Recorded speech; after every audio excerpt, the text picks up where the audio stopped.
রাধে রাধে, হরে কৃষ্ণ। সার্থকগণ পুরুষোত্তম মাস বা অধিমাসকে মলমাস বলে এই মাসের সমস্ত শুভ কার্য পরিত্যাগ করে থাকেন। কিন্তু ভগবান শ্রীকৃষ্ণ এই মাসকে পারমার্থিক মঙ্গলের জন্য অন্য সকল মাস থেকে সর্বশ্রেষ্ঠ বলে নির্ণয় করেছেন। তিনি নিজের নামানুসারে এই মাসের নাম পুরুষোত্তম মাস রেখেছেন। যুধিষ্ঠির বললেন, হে জনার্দন, আমি বহু ধর্ম ও ব্রতের কথা শুনেছি। এখন পুরুষোত্তম মাসের সর্বপাপ বিনাশিনী ও পুণ্যদায়িনী শুক্লপক্ষীয় পদ্মিনী একাদশীর কথা আমার কাছে বর্ণনা করুন, যা শ্রবণ করলে পরম পদ প্রাপ্ত পাওয়া যায়। ভগবান শ্রীকৃষ্ণ বললেন, দশমীর দিন থেকেই ব্রতের শুরু হয়। কাঁসার পাত্রে ভোজন, মসুর, ছোলার শাক এবং অপরের অন্ন ও আমিষ দশমীর দিন বর্জন করতে হয়। পরের দিন প্রাতকৃত্যের পর সুগন্ধি ধূপ, দীপ, চন্দন আদি দিয়ে ভগবানের পুজো করতে হয়। রাত্রিতে জাগ্রত থেকে ভগবানের নাম ও গুণকীর্তন করতে হয়। এরপর এই ব্রতের একটি ইতিহাস বর্ণনা করলেন। এক সময় রাজা কার্তবীর্য লঙ্কাপতি রাবণকে পরাজিত করে তার কারাগারে বন্দি করে রাখে। পুলস্ত্য মুনি রাজার কাছে রাবণের মুক্তি কামনা করেন। মুনির আজ্ঞায় রাজা রাবণকে মুক্ত করে দেন। এই আশ্চর্যজনক কথা শুনে নারদ পুলস্ত্য মুনিকে জিজ্ঞাসা করেন, হে মুনিবর, ইন্দ্রসহ সকল দেবতা যেখানে রাবণের কাছে পরাজিত হয়েছিল, সেখানে কিভাবে কার্তবীর্য রাবণকে পরাজিত করল? কৃপা করে তা বলুন।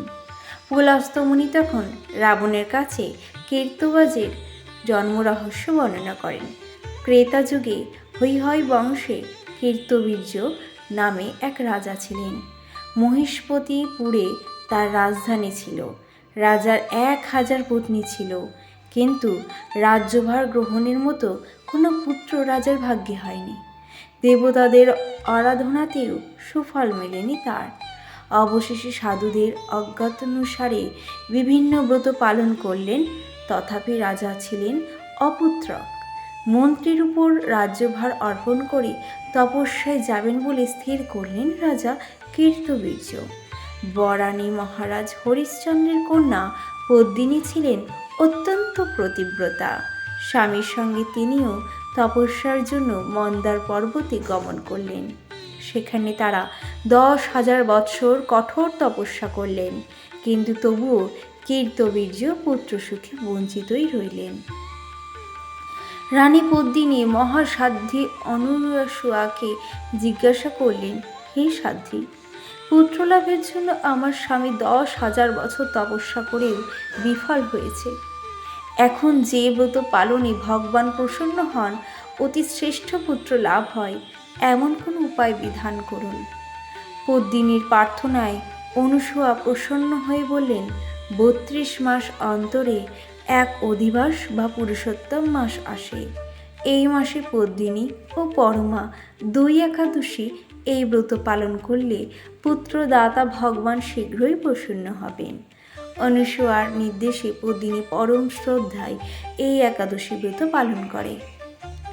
সেই ব্রত সন্তুষ্ট হয়ে স্বয়ং ভগবান গরুর বাহনে আরোহণ করে পদ্মিনীর সম্মুখে উপস্থিত হলেন। ভগবান বললেন, হে ভদ্রে, আমি প্রসন্ন হয়েছি। পুরুষোত্তম মাসের সমান কোনো মাস আমার প্রিয় নয়। এই মাসের একাদশী আমার প্রিয়। তুমি সেই ব্রত যথাযথ পালন করেছ। আমি তাই তোমার ইচ্ছাস্বরূপ বর প্রদান করব। ভগবানের স্তব করে রানী বললেন, হে ভগবান, আমার স্বামীকে আপনি বর প্রদান করুন। ভগবান তখন রাজার কাছে এসে বললেন, হে রাজেন্দ্র, আপনার অভিলষিত বর প্রার্থনা করুন। মহানন্দে রাজা বলেন, হে জগৎপতি মধুসূদন, দেবতা, মানুষ, নাগ, দৈত্য, রাক্ষস আদি কেউ তাকে পরাজিত করতে পারবে না, এমন বর তো আমি প্রার্থনা করি। রাজার প্রার্থনা অনুসারে বরদান করে ভগবান অন্তর্হিত হলেন। রাজা পত্নীসহ স্বগৃহে ফিরে গেলেন। যথাসময়ে রানী পদ্মিনীর গর্ভে মহাবলশালী এক পুত্রের জন্ম হয়। মহারাজ কীর্তবীর্য পুত্রের নাম রাখে কার্তবীর্য। ত্রিলোক তার সমান কোনো বীর ছিল না, তাই দশানন রাবণ তার কাছে পরাজিত হয়। তাই অবশ্যই এই ব্রত পালন করুন।